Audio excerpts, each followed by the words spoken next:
Hi everyone, welcome to Connection Yoga. I just want to say real quick, yoga is for everyone. However, when online, it is up to the individual to assess whether they are ready or not to participate in the class that they have chosen. If you suffer from specific disease, illness, or injury, or are pregnant, it is important for you to consult with your physician before beginning. The practice of yoga requires that you, the practitioner, need to gauge the safety of your practice within your own personal and physical limitations. I'm not there, I'm not in your body, so I can't. You need to pay attention and act accordingly. It is always better for you to build up slowly rather than force or strain.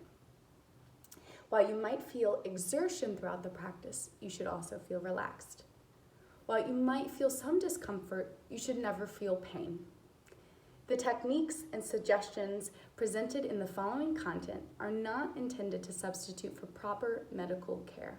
Consult your physician before beginning any new exercise program. Connection Yoga assumes no responsibility for injuries suffered while participating in the yoga content. The user assumes all risks. With that, I can't wait to see you on the mat, and I'll see you there. Hey everyone, and welcome back to Connection Yoga.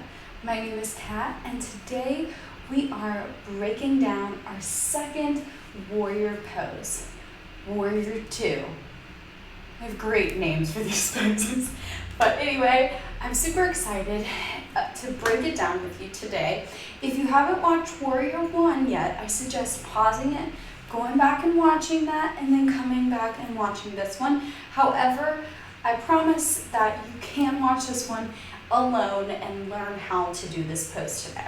I promise you will obtain knowledge that will keep you fierce and stable in this warrior pose. So, we're going to be breaking it down section by section of the body. Do it along with me. See what feels good, see what feels different from what you've tried before, and let's do it, all right? Warrior 2, it is an asymmetrical standing pose. If you've done my flows, you might have seen it before, but if not, this is what it looks like broadly, okay? So we're gonna start with our feet up through the legs. Starting with our feet, we have a front leg that is bent and a back leg. Okay, so the front foot is at 12 o'clock, so it is in line with your mat. Back foot is sideways. It should be parallel to the back of your mat with the heel generally in line with the arch of the back foot. Okay, both feet are pressing down with a specific focus on the inner ankle, pressing down on this back foot. We don't want to roll over that ankle at all when we're pressing through the leg. So press that inner ankle down as you press the four corners of the feet down.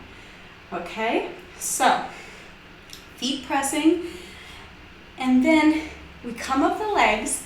Both of them are engaged with the back leg extending and the front leg inflection bent. So both quads are engaged. Front one is to stabilize, more of holding us in this position, where the back one is lengthening across the knee, across the leg as we press down and press into the hip sockets. We want both legs to be pressing down and up. So pressing down to receiving the energy from the earth, sending it back up to stabilize our legs in this position, okay? So front legs specifically, you want, like in Warrior 1, the knee tracking in line with your big toe. So keeping your knee over your ankle or a little bit behind. You never want it to go overhead. You should be able to see your big toe. If you can't, your knee could be turning inwards. We do not want that. You want it to be opening in line with that. So to do that, you're gonna have to squeeze your butt back here, okay? And you're going to lift this inner thigh up and around to keep that opening, keep that straight line going, okay? Back leg, again, mostly just extending, okay? And so we're coming up into the hips now. Like I said, with the butt, squeeze it in. This other butt cheek should be squeezing as well. Squeeze your butt, okay? Your tailbone should be tucking under slightly. I'm gonna switch legs.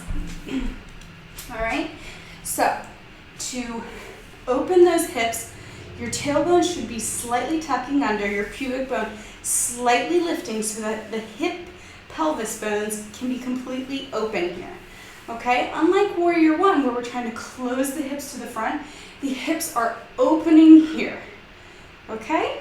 So, plugging into those hips is really important. Using that inner thigh, squeezing the butt, okay?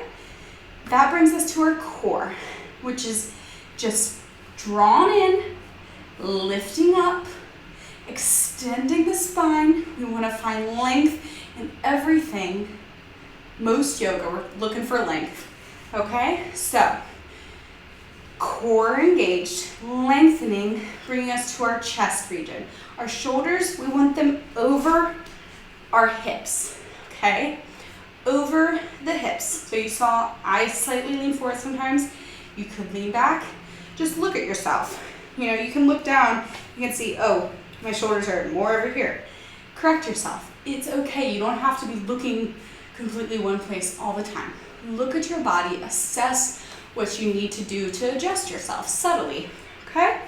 So, shoulders over hips, pecs, lengthening, opening out the long, extended arms. Shoulder blades are in and down the back, as always, away from the ears. That's one thing that I see quite a bit. You just get all the tension in your shoulders and you bring them up. Bring them down, down the back, stabilize the shoulder, and spread the fingers, okay? They're long, straight, fingers are spread, activating the front and the back side of the upper body, okay? Spreading the fingers is enough. Do it, all right? That leaves us with our neck and head. Our gaze should be between our front hand fingers. So I usually open up and I look down at my foot to make sure it's where I want it, and then I gaze forward between my fingers, all right? But if this is kind of tough on your neck, don't be afraid to keep it to the side here or look at a point, okay? But ideally looking forward, front body opening, head in line with the spine, extending up. All right, and this is an engaging pose. This is a lot of work.